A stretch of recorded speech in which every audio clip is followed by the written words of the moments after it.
বাংলাদেশ সেনাবাহিনীর অবসরপ্রাপ্ত brigadier general Abdullahil আমান আজমি অন্তর্বর্তী সরকারের প্রধান উপদেষ্টার নিকট দেশের অখণ্ডতা রক্ষায় পার্বত্য চট্টগ্রাম সমস্যার সমাধান চেয়ে ফেসবুকে একটি স্ট্যাটাস দিয়েছেন। স্ট্যাটাসে তিনি জরুরি ভিত্তিতে অতিরিক্ত 4টি পদাতিক ব্রিগেড পার্বত্য চট্টগ্রামে মোতায়েনে প্রধান উপদেষ্টার নির্দেশ চেয়েছেন। এই ব্যবস্থা নেওয়া না হলে পরিস্থিতি নিয়ন্ত্রণের বাইরে চলে যেতে পারে বলে স্ট্যাটাসে আশঙ্কা প্রকাশ করেন তিনি।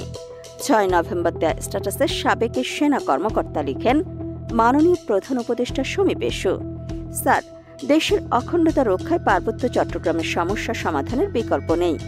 আপনি সরকার প্রধান হিসেবে এই লক্ষ্যে আপনার কাছে আকুল আবেদন জানাচ্ছে। ভারতের গোলাম আওয়ামী লীগ সরকার প্রায় 200টির মতো ক্যাম্প গুটিয়ে নিয়ে ভারতের মদতপুষ্ট সন্ত্রাসীদের কর্মকাণ্ড বৃদ্ধি করতে